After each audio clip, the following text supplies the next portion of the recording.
ataukah diam saja, dan sampai mana batas bacaan tahiyat ula, tahiyat awal. Baik. Beliau menyampaikan adalah Nabi SAW ketika memulai salat, ya, beliau menerangkan dengan panjang, mulai dari bertakbir, ya, sampai dengan duduk di akhirnya. Ya. Saya akan percepat saja sampai duduk di akhir. Kata beliau, "Fawada'a kaffahul yumna ala fakhidhil yumna." Beliau meletakkan telapak tangan yang kanan di paha yang kanannya. Ya. Jadi telapak tangan yang kanan diletakkan di paha yang kanannya. Ya. Ada sebagian riwayat mendekatkan ke arah tempurungnya. Ada yang dekat ke tempurung, ada yang di pahanya. Itu dua-duanya sahih riwayatnya. Ya. Kemudian perhatikan, melipat tangannya yang jempol ibham bertemu dengan yang wusta, yang tengah, gini. Pas ya? Jadi meletakkan telapak tangan di pahanya, kemudian yang jempol dilingkarkan bertemu dengan yang tengah, yang wusta, gini. Pas ya? Bukan yang jari kelingking. Ya. Kalau yang ini apa? Manis. Kalau yang asam yang mana? Apa disebut manis ya? Nah, ini kelingking, ini manis, ini tengah, yang ini telunjuk, ini jempol. Jadi jempol bertemu dengan yang tengah sini. Kemudian perhatikan, mengangkat rafa'as sababah, mengangkat yang telunjuknya. Ya, mengangkat begini telunjuknya. Tsumma yad'u biha, ketika diangkat ini beliau berdoa. Beliau berdoa. Ini hadis pertama yang menyampaikan riwayat mengangkat tanpa menggerak-gerakannya. Ya, enggak pakai cuma ngangkat aja, ngangkat, tidak digerak-gerakan.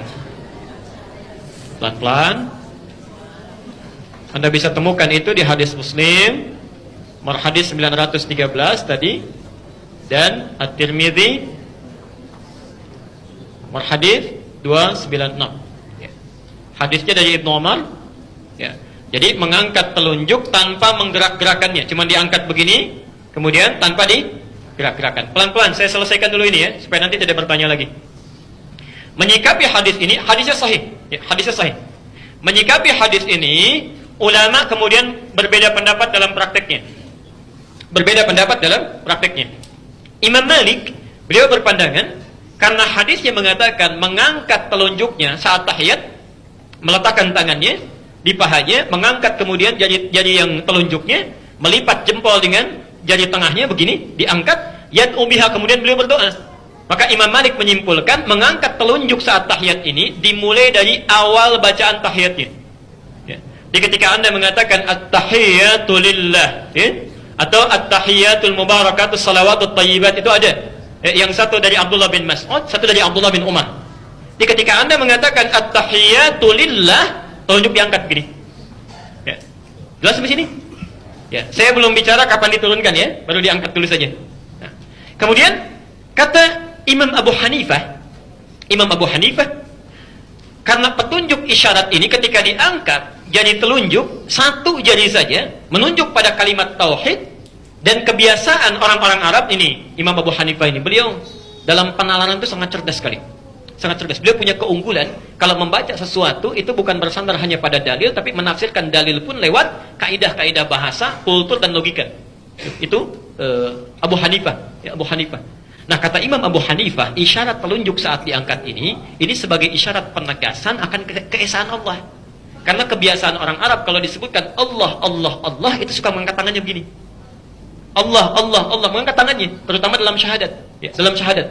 Karena itulah kata Abu Hanifah, ketika telunjuk ini diangkat, itu bukan dari awal pertamanya, tapi ketika mengucapkan asyhadu an la ilaha, diangkat begini. Ya. Dan ketika kalimat illallah sudah selesai, ditutup lagi. Selesai. Karena faidah mengangkat telunjuk ini hanya untuk mengikrarkan bahwa tiada Tuhan selain Allah. Lalu ditutup. Ya, pelan-pelan.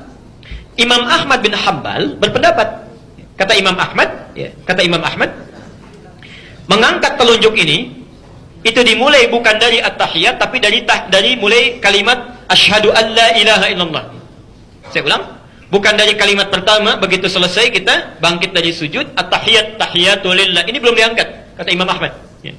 Diangkatnya persis ketika mengucapkan asyhadu an la ilaha illallah, tapi tidak ditutup dulu, dibiarkan terus sampai akhirnya.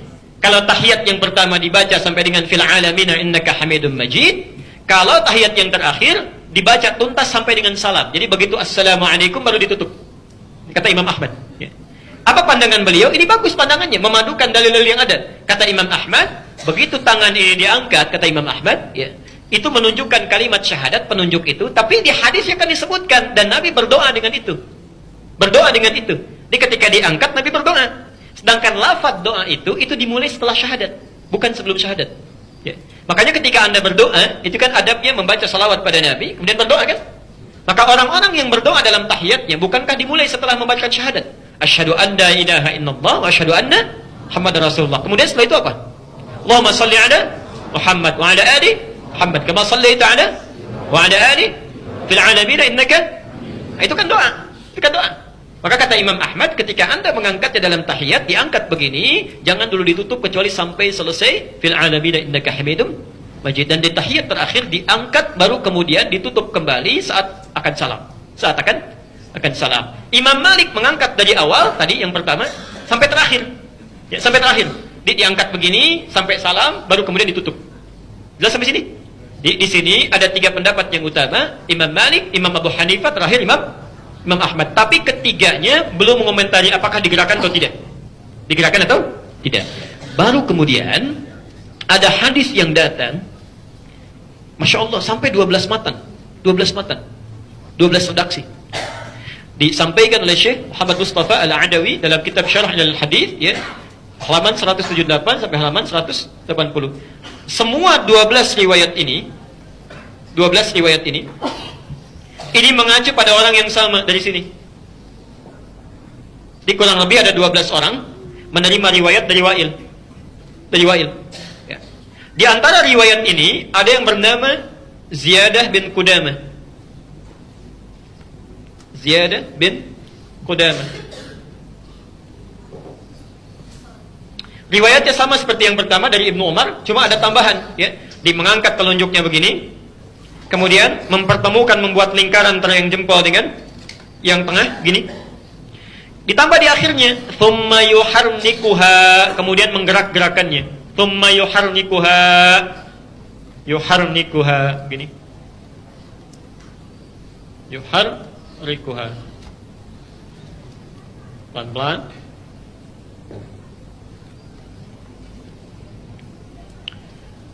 Jadi caranya sama dengan yang pertama, bisa diangkat di awal, diangkat di tengah-tengah, ditutup kembali, ya, atau diangkat tanpa ditutup sama sekali sampai akhir. Tapi yang ini, hadis kedua, itu ketika diangkat sambil menggerak-gerakkan.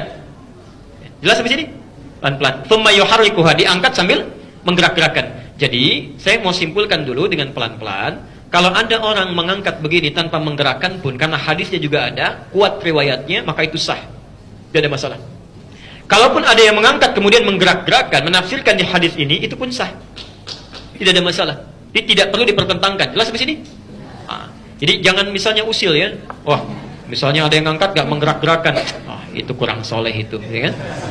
Jarinya jangan-jangan tidak bermasalah. Lu dibalas lagi gak ada kerjaan, itu kena Parkinson barangkali tangannya gini-gini. Itu berbahaya. Tidak boleh saling mencela. Tidak bagus. Saya tidak pernah mengajarkan celaan. Ya, pelajari dalilnya, tandakan landasannya, tanyakan landasannya, baru amalkan. Ya. Tapi kalau Anda tanyakan, mana di antara ini yang paling kuat? Ya. Anda tanyakan pada kami, mana di antara ini yang paling kuat, kita bisa bandingkan. Tapi perbandingan ini jangan sampai mengecilkan yang lainnya. Terus ya? Nah, ulama hadis dalam hal ini memandang mengangkat tanpa menggerakkan itu lebih kuat dibandingkan mengangkat dengan menggerakkan. Ya. Dengan 2 alasan. Bahkan 3 nanti ya. Satu. Hadis tentang menggerakkan diriwayatkan oleh Ziyadah bin Qudamah dari Wa'il bin Hujur, ya. Dari 12 hadis itu cuma 1 orang yang menyebutkan menggerakkan tangannya. Sementara 11 orang lain yang meriwayatkan hadis yang sama itu mengatakan tidak ada tambahan di hadis itu menggunakan kata yuharrikuha. Tidak ada tambahan menggerak-gerakkan.